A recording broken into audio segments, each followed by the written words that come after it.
Berserk and Guts specifically are so often misunderstood.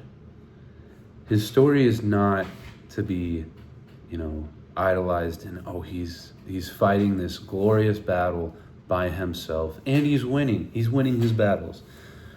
That's not the story. That's not the message. It's a message of a man focused on isolation and pushing everyone away that has to become forced to rely on others and see how beneficial it is. Because his whole story is him unable to accept and be grateful for the team he has. He had left the Band of the Hawk in search of his dream, when in reality the dream he wanted was the Band of the Hawk. You see that he comes back and reunites after the disbandment of the Band of the Hawk through Griffith's selfish actions. And there's a whole another thought process. But you see that he comes back and he's like, why do I always find that I miss the mark after it's gone? Like, I miss the good moments after they've happened.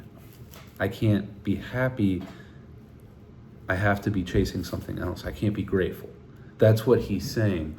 And later on, after the Eclipse arc, the Eclipse arc, whatever, you see him leave and go fight the apostles by himself. He's focused on revenge. And through his life, that was the cherry on top. He completely pushes everybody away.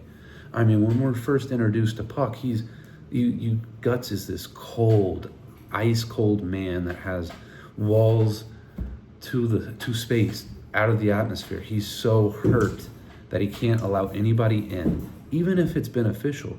I mean, Puck's healing him and he's still insultive. But, later on you learn why he also keeps that up. He's got the mark, the brand of sacrifice, which I'll say is, I think, the silliest thing to ever get tattooed on you. You go watch the Eclipse and tell me why you want that on your... It's not a memento of pride and, determination. No, it's silly. You've been sacrificed? I digress. That's a fully separate thought. But you see that mission of revenge, that he left Casca to go endure because she's safe there. And after the 2 years of this revenge arc, he hears Casca's run away. And he's rushing back. And he gets mad. He's like, how could you let this happen? I am blanking on the character's name, but he brought up a good point. He was like, how can you be mad at me? You left Casca. You left her. I've been here. I can't control everything. And so it hits Guts. And at least it hit me. It's like we get so fixated, and back to what I was saying.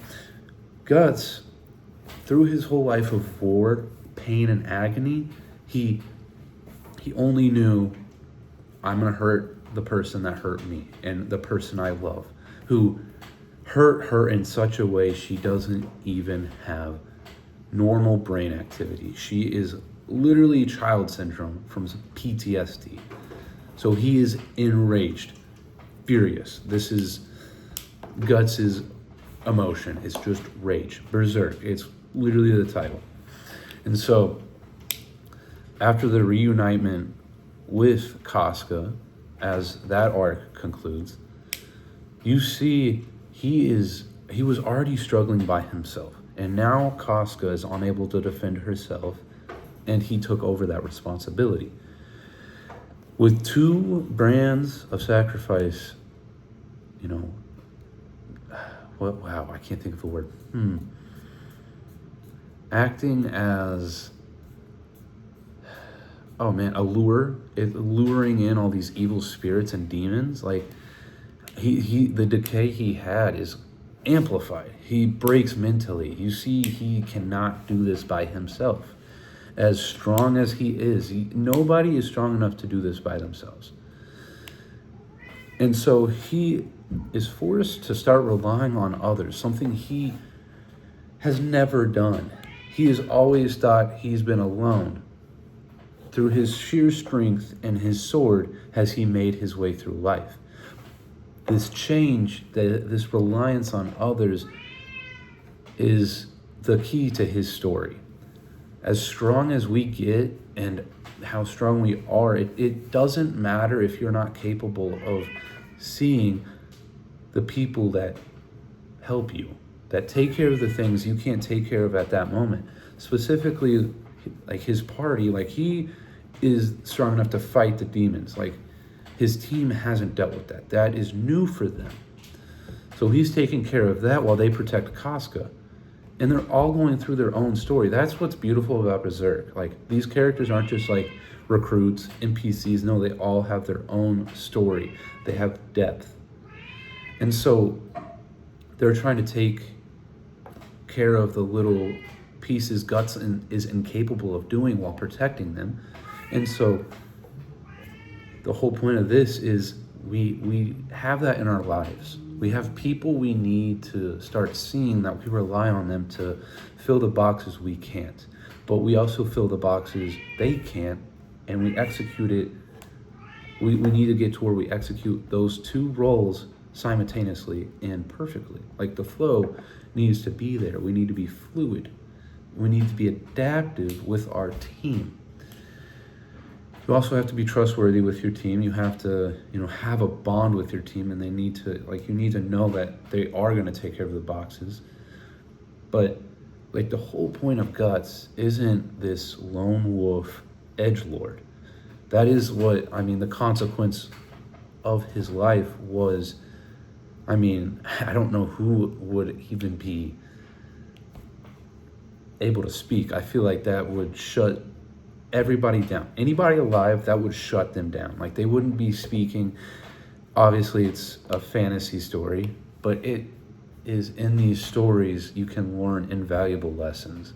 And Guts's story from solitude and having the strength to start relying on others is something we miss so often. He is strong, immeasurably strong. It is a good motivation for ourselves to become stronger and overcome our own, suffering and keep going day to day. The struggler. He teaches us to struggle, but not to collapse from that, to keep going. But not by ourselves. You need to rely on others. And that isn't weakness, that is what the story is trying to convey, that it is strength. That you trying to continue to be alone and push through by yourself is a poison.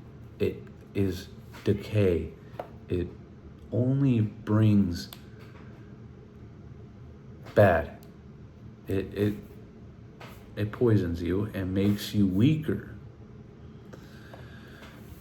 You have to have the strength to realize people are here to help you, not the other way. Now, obviously he has a lot of enemies, and not everybody is on his team. The whole world's not on his team, a select few, and that is how everybody is. We all have select team to help each other out. And you have to be strong enough to stand up for your team. You have to be strong enough to protect your team.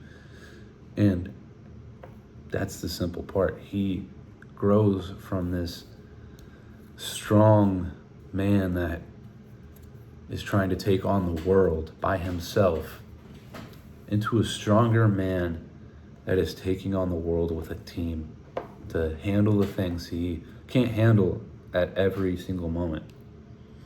It's a story of humanity. It really is. I'm gonna have endless to say about Berserk, but the first thing I wanted to say was he isn't by himself. He never really has. His childhood and development to who we see now is the person okay, I don't know where I was going with that. I kind of lost the train of thought. Kind of the downside of this freestyle part. I'm also about to start the deluxe volume number 9. So I still have to catch up to the story, but he grows from solitude into teamwork. And that's the message I want to convey. I love you all. Jesus loves you too. Jesus loves you too.